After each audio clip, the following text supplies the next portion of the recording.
Mideast analyst and former senior advisor on the Israeli-Palestinian negotiating team at the US State Department. Thank you for being with us, Laura. And what is your assessment of what we've heard from that talk between the US President and the Israeli Prime Minister tonight? Well, I think it's fascinating that it took place on 4th of July. It's our day of independence, but it just underscores how dependent these two beleaguered head of states are on each other. Netanyahu is coming to address Congress in 3 weeks, and he wants a meeting with the President of the United States, and the President of the United States wants him to go easy on him in his speech to Congress. Biden told Netanyahu, from what I understand, reading between the lines of the readout, close the deal. It's time to clinch that ceasefire deal. And Netanyahu, if I had to guess, was saying, and keep the weapons coming. Yes, and we're starting to get details of what that call actually involved. We now know a US delegation will take part in those talks too. But there is the warning, as we always get in these things, that this is not an easy deal to do. It will take some time, even though we're told there has been a significant concession on the side of Hamas. But I think there are some incentives here. I mean, the Israelis have an opportunity not only to free up hostages, but also to free up resources, which they desperately need militarily to the north. As your correspondent said, things are really escalating there on the border with Lebanon. And second of all, I think that there is a deliverable. Netanyahu is coming to Washington. I can't underscore how important that is. It's his first trip since he took charge in December of 2022. And he'd like to deliver something to the American public. It isn't the three-way peace deal that we were hoping for and expecting between Saudi Arabia, Israel, and the United States. But if it's a three-way truce between Israel, Hezbollah, and Hamas, then that's something.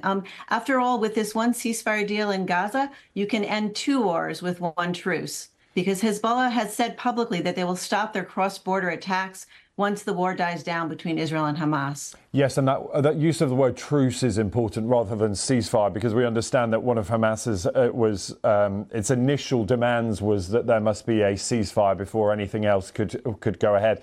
We now understand perhaps there is some movement on that. Perhaps a truce rather than a ceasefire might get this deal over the line. How confident are you? Because we have been here before, though, where we've seen both sides come a little closer together. How significant a breakthrough does this feel?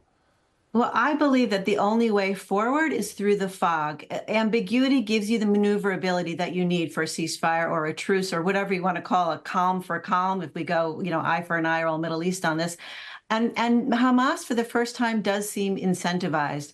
I think the exact reasons are unclear. Is it because of the UN Security Council resolution, the G7 supporting Biden's ceasefire proposal?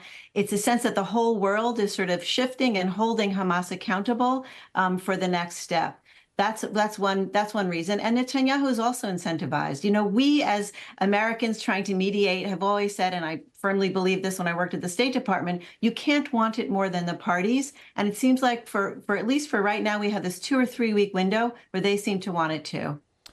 You talked about the two beleaguered leaders, the US President and the Israeli Prime Minister, and I wonder what your assessment is of what happens next. We know that for Joe Biden, this has not been anything that is going to throw glory on his operations at the White House. It's been a very challenging time, facing resignations from senior officials and also a lot of criticism of his handling of this. And on the Israeli side, too, we know that support for this war is waning within Israel. Give me your assessment of how both men in this, on both sides, need a resolution to this pretty quickly.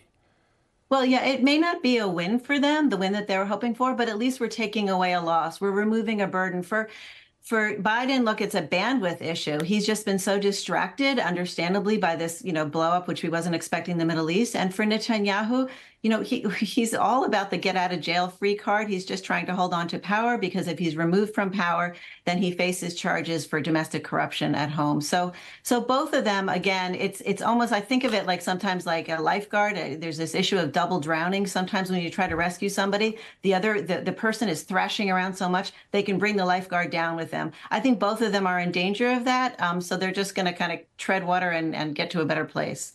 Laura, good to have you with us. Thank you. Laura Blumenfeld there, Middle East analyst and former senior advisor on the Israeli-Palestinian negotiating team. Thank you. Great to be here.